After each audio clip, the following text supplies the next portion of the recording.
Hi, I'm Lillian Carey. I'm Claire Carey. And we're over here at OHM, and this is the last night of our Foxtrot class. So we're going to combine the two videos, the one we took after week 3, so it will be 1 of 2, and then this one will be 2 of 2, so that's where you're going to find the rest of the material. So, a couple things that we did as a reminder. First one follows. Remember to settle into this connection. If there's anything that I think is critical, is follows learning how to connect on this side.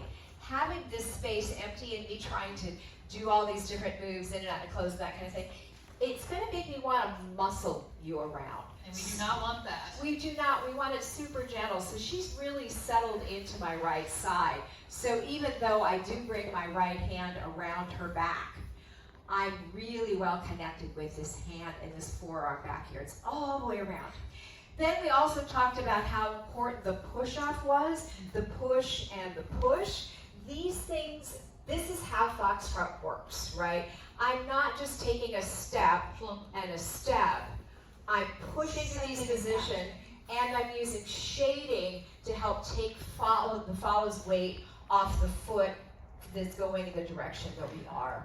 All right? So, next.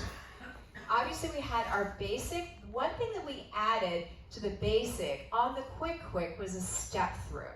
So here's the basic. Quick, slow, quick.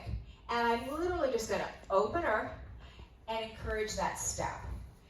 Slow, lift, quick, slow, lift, quick, slow, quick, slow, lift, quick, and then I just glide forward.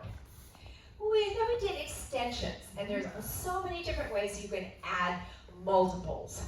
Your first one was a slow. It was also the forward and back, right? And then we spent a little bit of time talking about if I wanted to do quicks on any side. Let's say I want a slow, quick, and I wanted to do a quick. I'm going to put pressure between the hands. Claire is going to expand into that, give me more pressure back in the hands.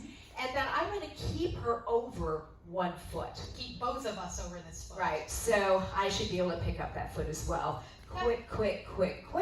It works the same as I go forward, back. Notice I'm keeping my weight back and over my right foot. Then we also did extensions, and we can do them both from backing. Slow, quick. And if I want to go back to backing, slow, quick, slow, quick, slow, we'll turn, quick, slow, and quick. We talked about the fact that leads, you can point your hands wherever you want to go. So if you're on a chaotic dance floor and there's space right there, you can just turn your connected hands in that direction and head that way. Just make sure that you really sweep your follow back to close in a way where that follow feels ready to take that next step on the one. Absolutely. And then, even from backing, I could go to promenade. Slow, quick, open up, and quick. And now I could also do quicks from here. You're already pointed down line of dance. And on promenade, quick, slow, quick. I could go to promenade, quick, or back to backing, right? So both of those. Then, let's see, we had half turns, 180s.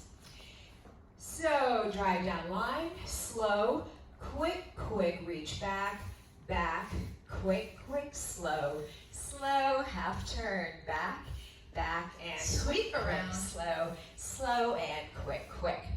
The last thing that we did not review tonight, and that's a different rhythm. So let's say I did a basic on top, slow, quick, I could go slow, quick, sweeper across, quick, slow, quick, slow, quick. Now I've finished, I have my left foot free, I drive, and quick. Whenever we're changing rhythms, we want to make sure that we change really clearly, right?